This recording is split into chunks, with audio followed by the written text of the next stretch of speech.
Good morning or good afternoon, everyone. Thank you so much for having us today.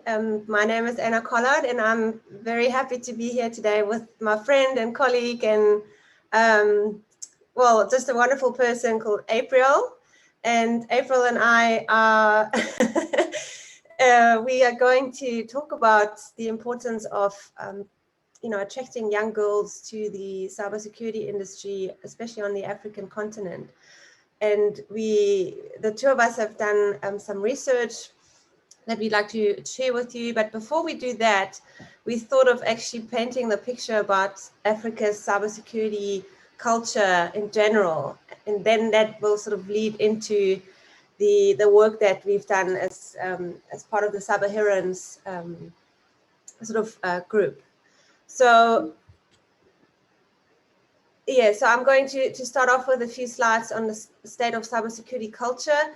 I represent a company called Know4. Know4 is specializing in security awareness, and we've conducted quite a bit of research on the continent about, what is the state of cybersecurity culture in general, and then also a little bit of predictions of what we can expect to happen on the African continent.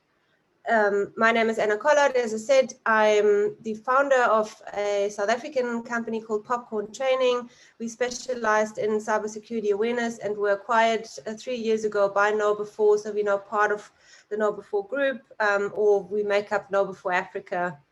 I've been in cybersecurity for nearly 20 years. A bit of a disclaimer.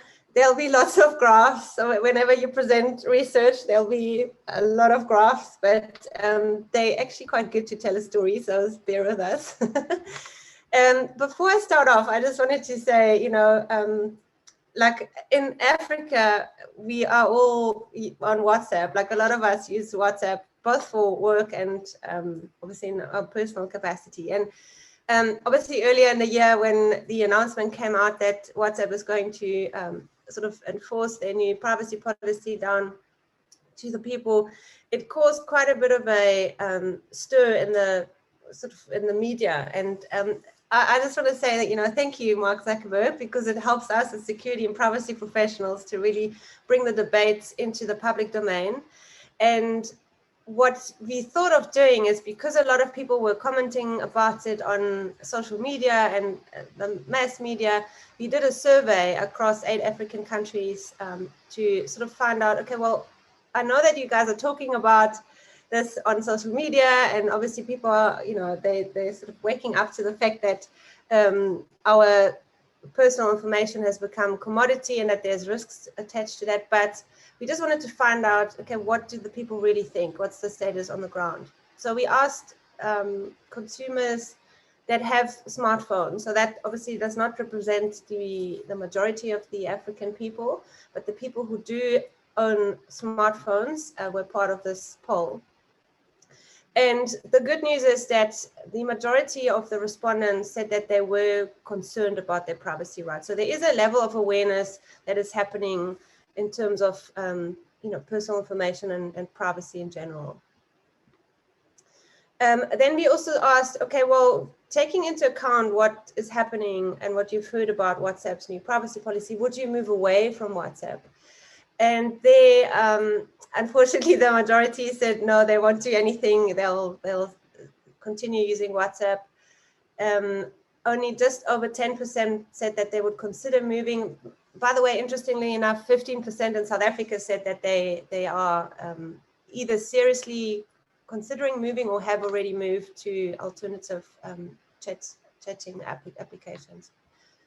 But then what was really interesting is we said, okay, well, if you move, what is the alternative chat app that you would move to? And Facebook Messenger came out on top. And that unfortunately tells us a story that the understanding of the actual risk and the actual problem is not quite, hasn't filtered down. So people may pick up on the news flashes in terms of, oh no, WhatsApp is, you know, there's like this perception that they're now reading our messages, which is totally not the case, right? It is more the fact that they are sharing metadata with the Facebook companies, the fact that people decide to rather use the Facebook app, which is much worse in terms of, you know, personal information collection, just tells us that the awareness is not where it should be, or the understanding thereof. Signal and Telegram, by the way, are sort of the top two alternative options. And I think that this little poll also confirms a lot of the research we've done before, which kind of is, you know, when we did in 2019 and 2020, we went out again, eight African countries, just under 900 users or 900 people. And we asked them, okay, well, you know, how confident would you be to recognize a security incident? And in 2019, it was even higher, 40%. In 2020 said that they're quite confident that they would recognize a security incident. But in the same poll, the same survey, we also did some qualifying questions. And over half of the people did not know what ransomware was. In fact, in 2019, it was quite bad, with 65% didn't even know what that term meant or what it was. And something as basic as multi-factor authentication was also not common knowledge. So 40% last year didn't know what that is, and over 50% in 2019. So that tells us that we're dealing with a level of unconscious incompetence. So people don't know what they don't know. They think dangerously enough that they could recognize an incident, or that they're concerned and they think they're doing the right thing. But unfortunately, they're not aware yet of the things that they don't know. And that's a problem that we obviously as an industry and also government need to work together to address. The other thing, just FYI, like we did ask, how did COVID affect you in terms of working from home? And I think, like in the rest of the world, various countries obviously having different lockdown regulations, but in the 8 countries that we surveyed, which by the way was South Africa, Kenya, Nigeria, Egypt, Morocco, Mauritius, and Botswana and Ghana, the people in those countries were definitely affected by it. And what's interesting is that over half of them said that they will continue to work from home, even beyond or post-COVID. So it definitely has changed the way we work. Also, 24% said that they were affected by cybercrime while working from home. What's interesting there is to note, you know, we didn't qualify what that meant. Like, did that mean that they actually lost money, or that they fell victim to a phishing attack? So it could have been anything from very low impact to high impact. But the fact that, well, a quarter of the people were affected also speaks speaks to the problem. So then just something that I thought was interesting to share is in terms of the gender differences, like women versus men. So if we asked, you know, we sort of separated the data. So we said, okay, how confident are you to recognize a security incident? And I've got the 2019 and 2020 numbers here. And I think it's no surprise that the men usually are more confident, right? So if you look at the data, I mean, last year, even 43% of the men said that they're confident, versus the women are more likely to admit that they're not as confident. Same with the second question, you know, in terms of admitting whether you understand or don't understand something about cyber or cyber threats. The women are more likely to admit, hey, we actually don't know enough about it, compared with the men.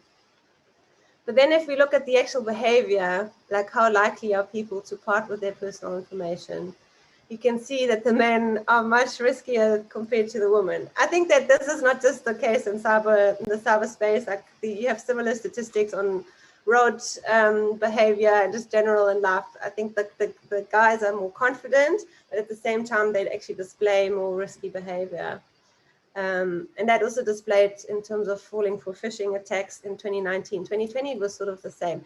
We don't have to read too much into that. I just thought it was quite fun to just look at, is there a difference? I mean, we are different, men and women are different, and that does display in the digital space as well.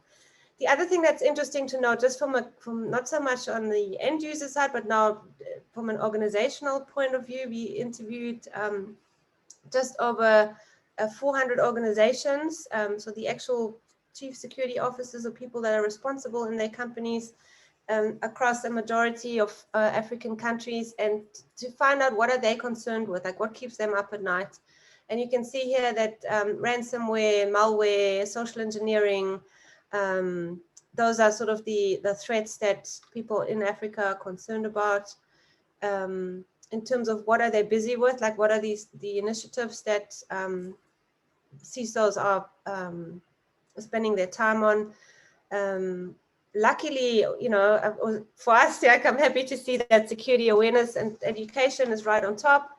Supply chain security is also quite high in terms of initiatives, privileged access management, incident response, cloud security, rolling out multi-factor authentication. So all of these are initiatives that companies are busy with and that they're concerned with as well in terms of getting it done.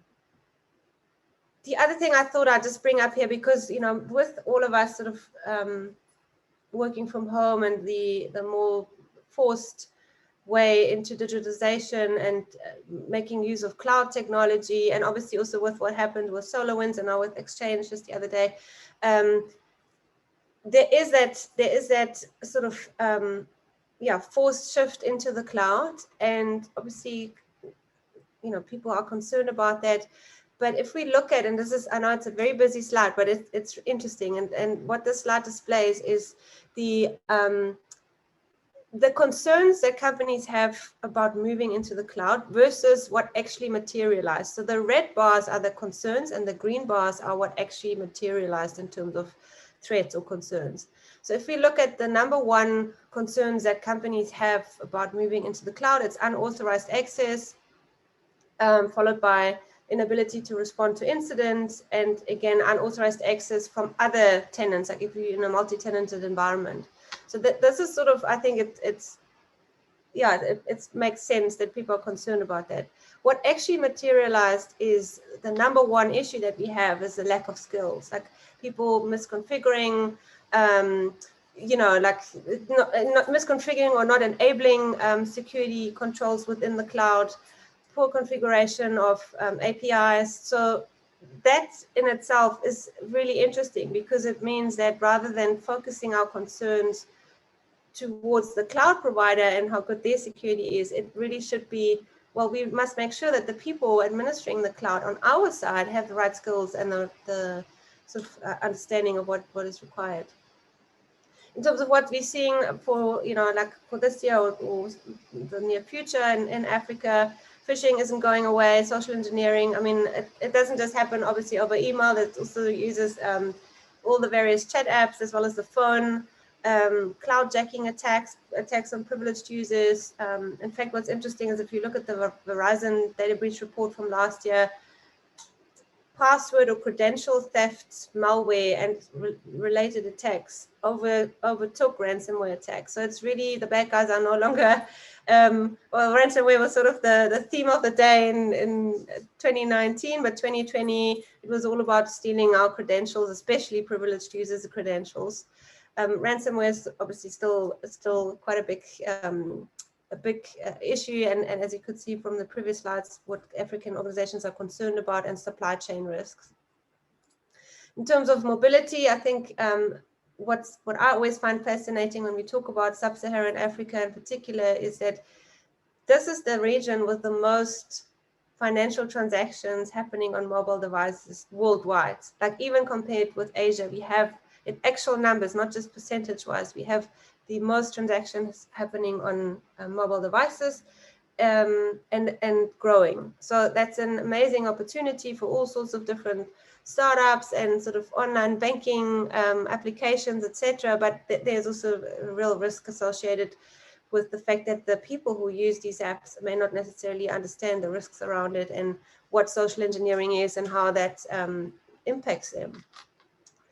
Remote working and disinformation campaigns also, I think, something that we should be very concerned about.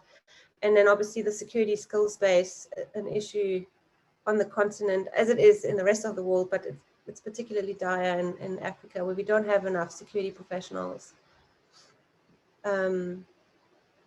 Yeah, and it just sort of the green ticks are all areas that a positive security culture, if we're able to address that or improve a security culture, will help with those sort of threats or trends.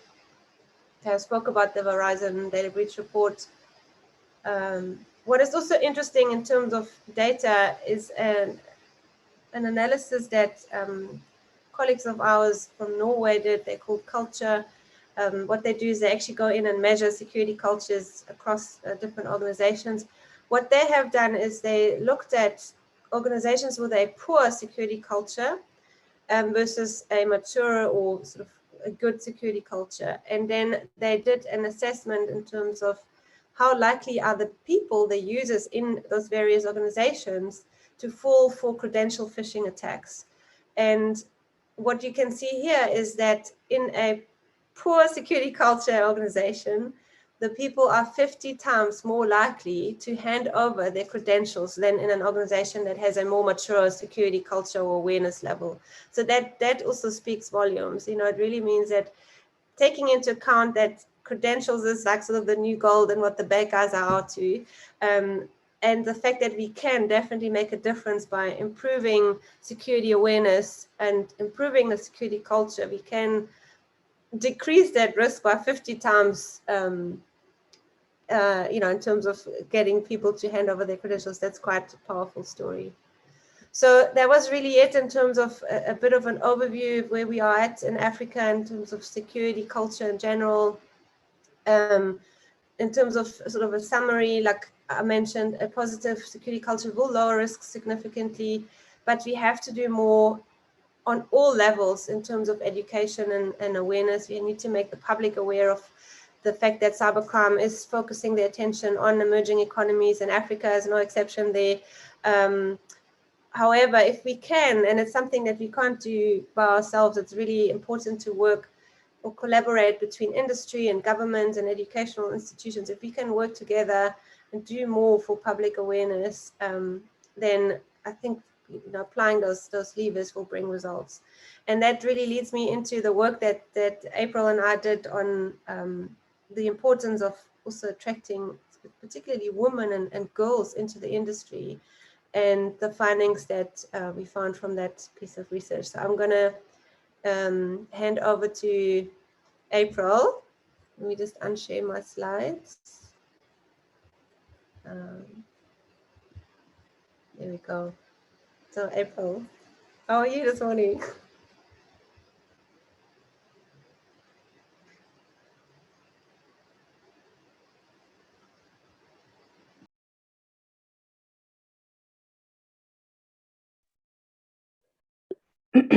Okay, thank you so much, Anna, for that introduction. That was, of course, we need to understand the background before we get into the presentation.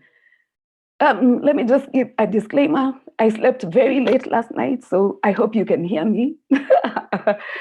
And I hope I won't strain too much, but just by way of introduction, I am Aprielle Oichoe. As Anna had mentioned, I'm the managing director Infosphere Limited, which is a cybersecurity company in Kenya. I have about 12 years experience in cybersecurity, particularly. And I'm looking forward to sharing with you the research that we did. And Anna has outlined the reasons why we thought that it is important for us to actually conduct this research to find out, okay, so Africa is in a very interesting position globally, because if we look at the global stage, it is actually a competitive environment. And somehow we have to thrive. We have to swim, okay? So we are not spectators in this environment. We are actually key players in this environment. And looking at certain statistics, various organizations have actually come together to look at cybersecurity, because cybersecurity, of course, is a key threat, as we're going to see. Before I introduce what we do, let me talk about that so that I just pick up from where Anna stopped. So in 2008, the ITU Secretary General declared cybersecurity the most profound challenge of our time. That was in 2008. But when we look at 2021, we realize that cybersecurity is still rated among the highest risks for the next 10 years. So what does that tell us? That things have not changed in about a decade. And as much as we are progressing and much as we are growing, as we embrace digitization, we are getting more exposed. If you look at the statistics right now, it's 50%, more than 50%. Actually, that's 5 billion people are actually on the internet. That tells us that our threat landscape has significantly increased. So in Africa, what are the issues that we are experiencing? Anna has just taken us through that. So we founded an organization called Cyber Heroines and the Africa Cyber Defense Forum. And I'm just going to tell you what we do. So we seek to create an environment of inclusivity, purpose, commitment, and excellence that will encourage women to embrace cybersecurity, women and girls to embrace cybersecurity, build confidence, and build their acumen when it comes to cybersecurity education and the work environment. And that's important because according to statistics, as we speak, cybersecurity professionals, women make up only 20% of cybersecurity professionals worldwide. And we have a shortage of about 3.5 million to about 4 million cybersecurity professionals that are wanted. And according to statistics, these numbers are not going to go, let me just skip so that I can talk about what I'm talking about. I'll come back to this, sorry. There we go. So 50% of applicants do not qualify for the job, according to ISACA. 62% of organizations are understaffed when it comes to cybersecurity. And globally, there are about 4 million IT security vacancies that cannot be filled. So what does this tell us? If you look at the percentage of women in management, senior management, we have only 1%. But look at Africa, we have only 10,000 certified cybersecurity professionals. So how are we supposed to compete in this global landscape? It becomes a bit difficult for us. So I'm going to look at two indices that have looked at cybersecurity. That's the Cybersecurity Maturity Model by Oxford. They look at nations, basically countries, and look at their maturity level in terms of cybersecurity. And we have level 1, which is startup, level 2, formative, level 3, established, level 4, which is strategic, and level 5, which is dynamic. Now look at Africa. If you look at where we lie, you can see that our colors are majorly brown, which means that we are still in the formative stage. And if I was to put this in numbers, basically the startup stage is 0 to 1, then formative is 1 to 2, established is 2 to 3, strategic is 3 to 4, and dynamic is 4 to 5. So you can see where we rank as Africa. We are doing really badly when it comes to cybersecurity. Look at the scores. So far they have polled 6 African countries. The rest are still being polled. Just look at the statistics. Look at where cybersecurity education is. We are not even at 2.5. That means we are not even halfway of the score, where we are supposed to be. And if we do a comparison of the top and bottom countries, we can see that most countries in the bottom, African countries, lie in the bottom, but there are no African countries at the top 10. Which means that we have so much to do when it comes to cybersecurity culture and cybersecurity posture. So let's look at this overall dimension. So If we look at cybersecurity policy, because the cybersecurity maturity model looks at these 5 dimensions, it looks at strategy, culture, education, regulatory frameworks, and standards and technologies. So if you look at education, which we are concentrating on today, it comes third at 1.57 out of a possible 5. So the Global Cybersecurity Index actually measures the commitment of countries to cybersecurity implementation. There are only 6 African countries that are actually in the leading stage. And we can see this is Mauritius, Rwanda, Kenya, Nigeria, Uganda, and South Africa. Which means that the rest of the African countries are just starting to get there. So what does that say about us? If you look at cybersecurity training and education, only 11 countries out of the 44 that the Global Cybersecurity Index looks at, only 11 countries actually implement or employ cybersecurity training. Given that background, this is why we came together and decided, okay, since we have formed this organization to try and get more women into cybersecurity, the first thing that we need to do is actually to find out the actual figures, what it looks like, what the African cybersecurity education landscape looks like. So we polled 445 teachers across 14 countries in Africa. And what were our objectives? Our first objective was to identify the state of cybersecurity education and awareness in African countries. 2, we were to identify the challenges and obstacles hindering cybersecurity education and awareness. And 3, we were to identify the opportunities that exist that we can take advantage of to encourage cybersecurity education and awareness. So I'm just going to go through the graphs. As Anna mentioned, our research usually has a lot of graphs. So we can see the age group representation was actually quite, yeah, we can see that over age 16, we had 55.4%. And then the rest below 16 was coming to about 54.6%. So we can see that the representation was almost 50-50. But now, interestingly, let's look at the results. So the institutions that were represented, we had public schools, we had private schools, we had tertiary institutions, and we had other institutions that are not from mainstream education. And interestingly, a quarter of the respondents came from these other institutions that are not part of the mainstream institutions. Now, these are the results. So cybersecurity education in Africa, only 3.7% of organizations actually train cybersecurity in their schools. And that's across, up to tertiary level. And that means that the greater majority, 67%, do have no form of cybersecurity education whatever. At least we have 25.1%. It is cybersecurity is somewhat covered in an IT class, and you'll find that this is mostly in tertiary education, colleges and universities. But we also saw an interesting statistic.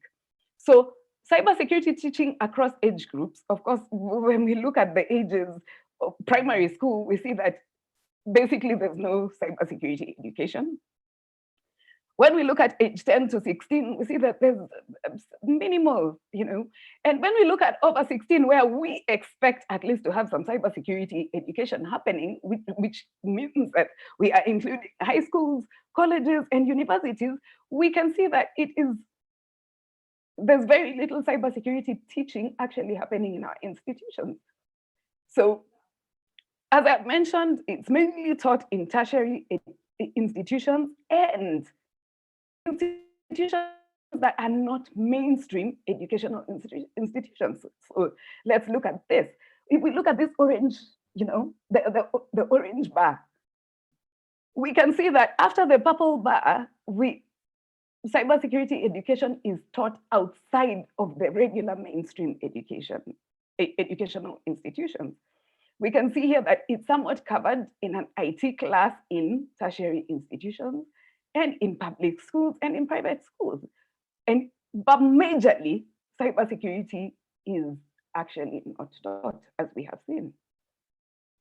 So how about cybersecurity awareness?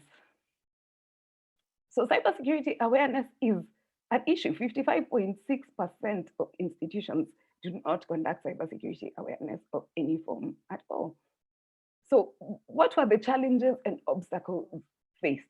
We asked the teachers and educators to actually tell us what their challenges were. And this was very interesting. So they cited internet access as one of the challenges, which is definitely, of course, because for us to actually embrace cybersecurity, we have to have digitization of some sort. And if we look at the other indices, if we look at the development index, if we look at the digitization indexes, you can tell that Africa is actually still struggling to catch up when it comes to this, the technology aspect and the digitization aspect. So this is the information that we got from the teachers.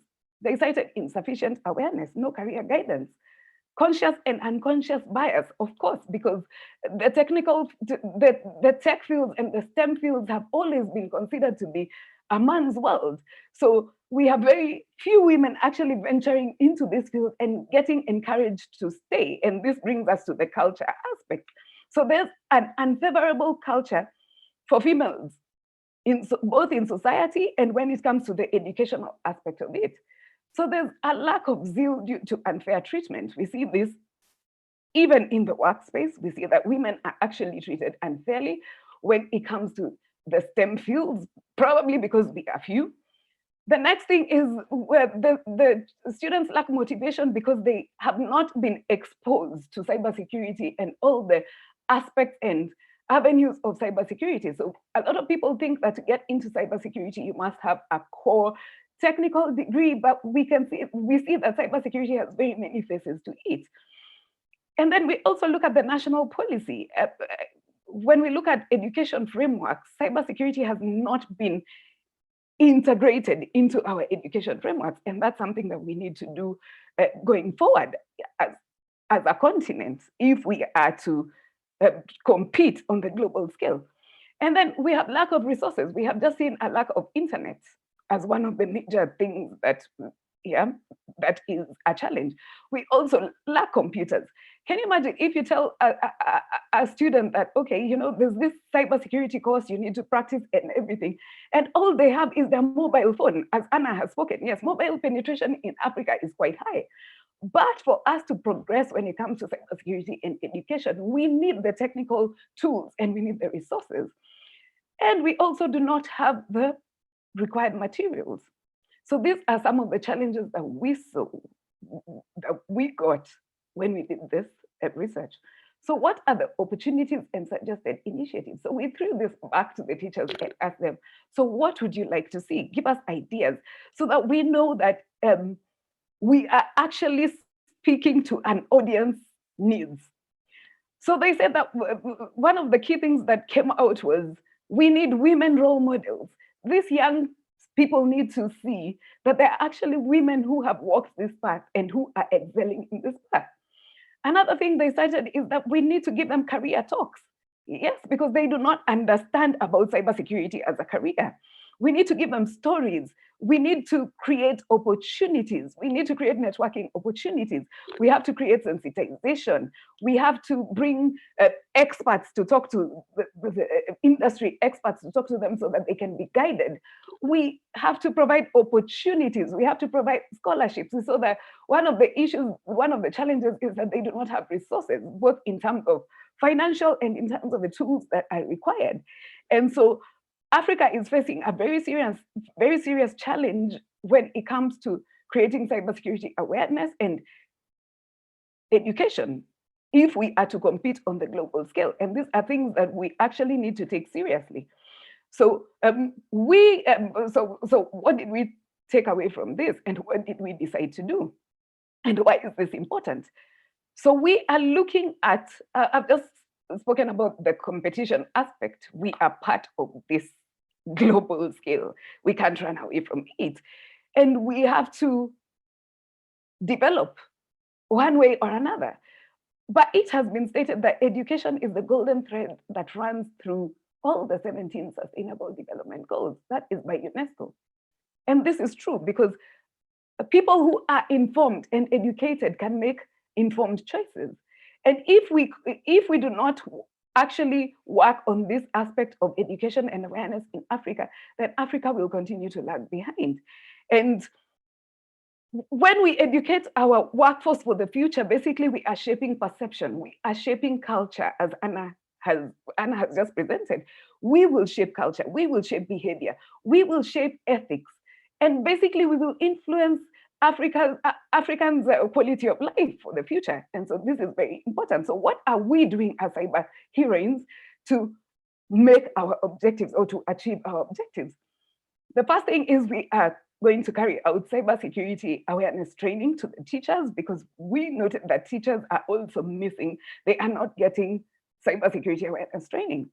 We are looking to engage students for mentorship and skill building. That's both technical skills and soft skills when it comes to how to behave in the office environment, what skills you need to progress and grow in a cybersecurity career, and even to get into a cybersecurity career. And we are also compiling a list of role models to serve as examples to these young women.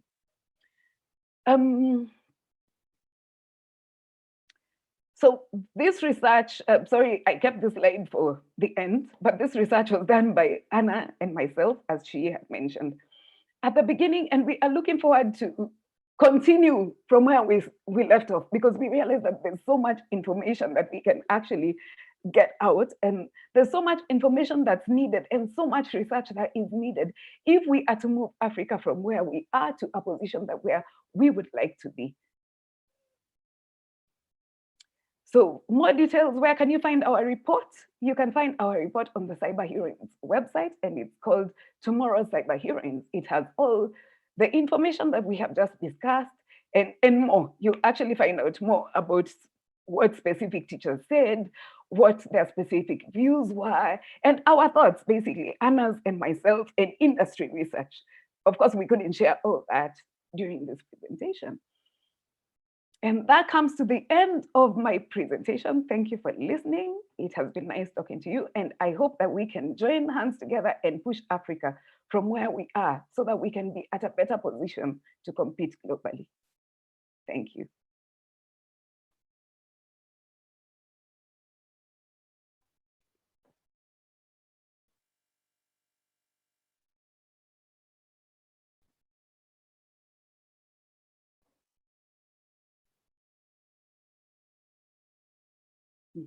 Okay. Okay, the question is, can we comment a little on SIM jacking? So that refers to a SIM card, well, stealing of somebody's number, for example, so that when you get your OTP from your bank to do a payment or something, then if somebody else sort of converted your SIM card or your number to them, then they will receive the OTP. That definitely is a massive problem. I think not just in Africa, it's everywhere. It's also, in fact, I just read an article, I think it was yesterday or the day before, about an issue where there are mobile text messaging providers that have been abused to do SIM jack. Well, you don't even have to do SIM jacking. You can use these online cloud providers that will then convert a number to a different number. And the attacks have been, they were able to basically, conduct that attack. So again, I think the major problem here, or the major point of action is again education. Like, tell people to be careful if your phone suddenly doesn't connect to the network, or if you don't receive text messages. Also to, like, in general, I think text messages as like a form of multi-factor authentication is a bit dated. It's not necessarily the most secure way of doing it. A lot of our banks in South Africa, I can't comment on Kenya, but I know that they're also quite advanced, are using apps. So it's no longer, you're no longer dependent on SMS, but you have like a banking app that does the OTP generation within the app itself. But the issue in Africa that you have with internet banking is that because the majority of people are still using feature phones, they're not even on smartphones yet. They are dependent on sort of older technology. In fact, what the banks are using a lot here is USSD technology, which is 20-year-old technology, but it works.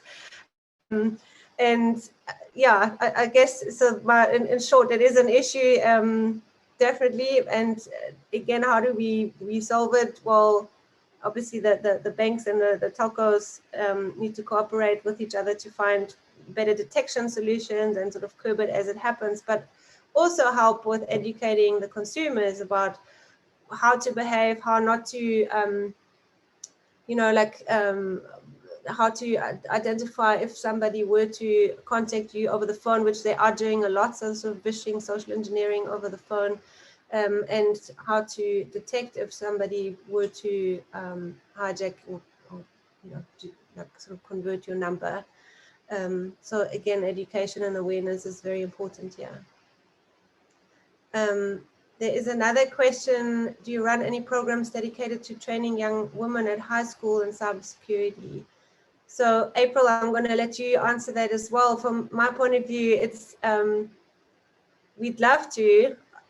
I mean, this organization is very young and very new, and it's not, you know, it's all voluntary. So this is something, there's a lot that we would love to do. But April, maybe you want to comment on that. Yeah, okay. As Anna has mentioned, we are quite young as an organization. So the first thing that we actually did was to identify the needs and the gaps in the space so that we can see what to do.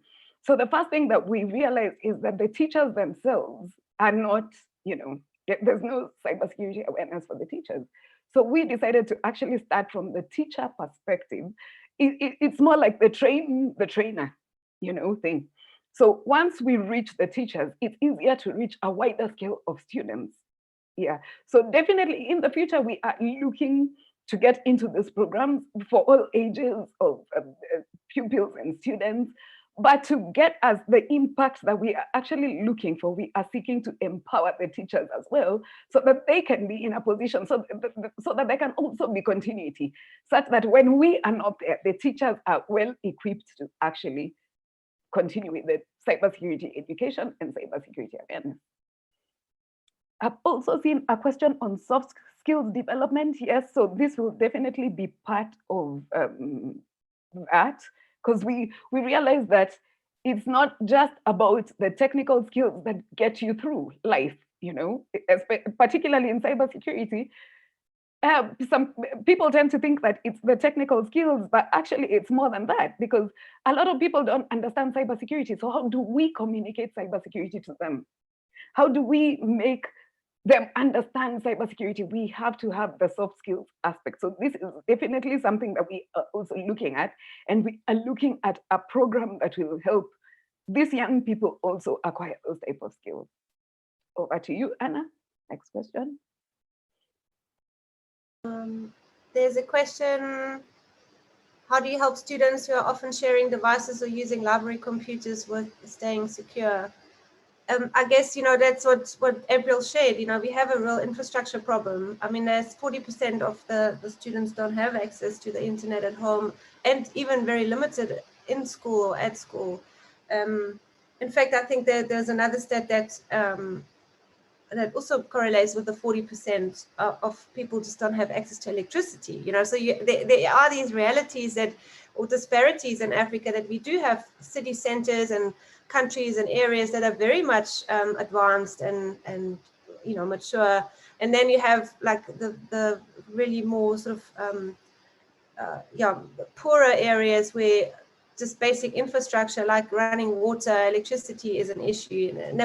Don't even talk about computers. But yeah, so I guess like the only thing we can do, again, like accept that that's the reality, and what one has to like work around that and sort of address that with the students themselves where possible, as April mentioned. So the first step that we would like to get to is to the teachers, and let the teachers then spread the message and help sort of share the importance of it. You can still stay secure even if you have to share devices. I mean, obviously there's some basic no-nos that you shouldn't do, like internet banking on shared devices, but at the same time, it's a reality. We can't, you know, and unless somebody comes along and gives every African kid their own iPad, or which will not help anyway because it's just going to break. We have to, you know, make do with the reality that this is not first world everywhere. Yeah.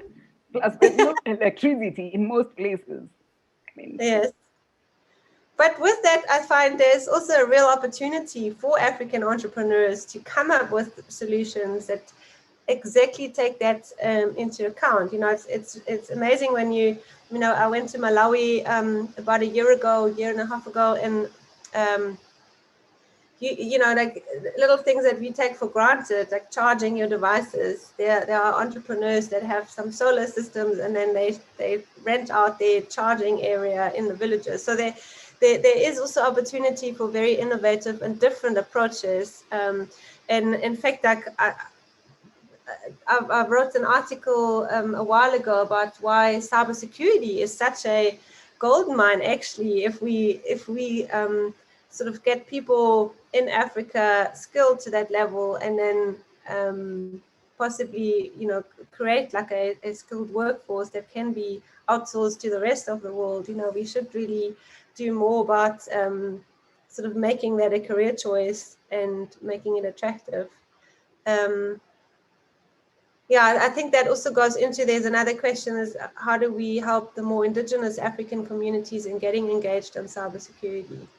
So I think we sort of touched on that now. So it is, I think it's not just cybersecurity, it's just the digital space in general, and sharing the opportunities with them and what's possible. And again, the women are so key in that, because if you look at, you know, the fourth industrial revolution and you know, all the opportunities that come with that, the area of the people that will be most affected by it negatively are the women, not just in Africa, that's worldwide, because traditional jobs that are sort of administrative or call center, that those are often held by women, who are then also in Africa particularly are the sort of single household income members.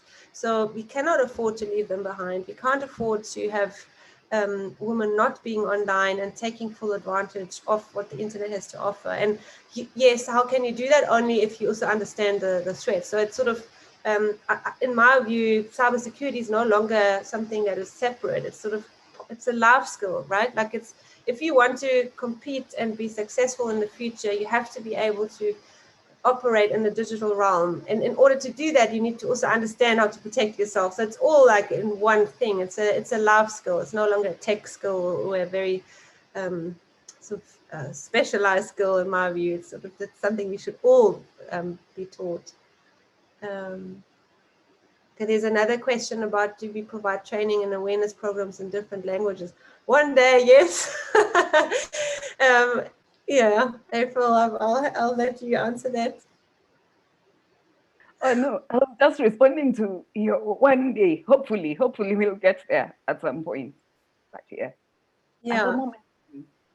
I think that the idea also is, you know, that and maybe someone listening in the audience, you know, please contact us. Like there is a lot of great content out there already, and it's you know, like whether that's a sort of UK or Australia government-led initiative, whether it's in the industry, like obviously KnowBe4, we also have free content available. So Microsoft, Google, there's a lot of great content available. So the trick will be to collate that content and then make it available in a way that is, well, you know, that can be consumed by the teachers and the African students. So I don't think we will necessarily completely create our own content. We will reuse what is there, and then rather create a curriculum that makes sense. Yeah. But if anyone is in the audience that has ideas, please do contact us. We need more help.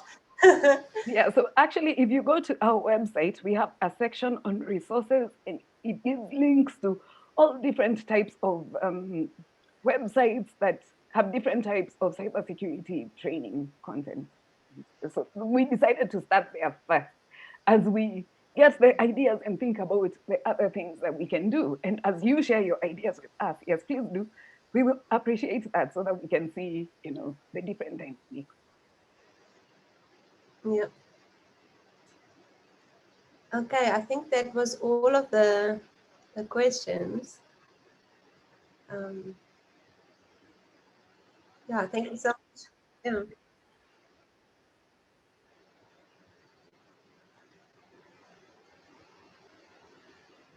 Yeah, I guess if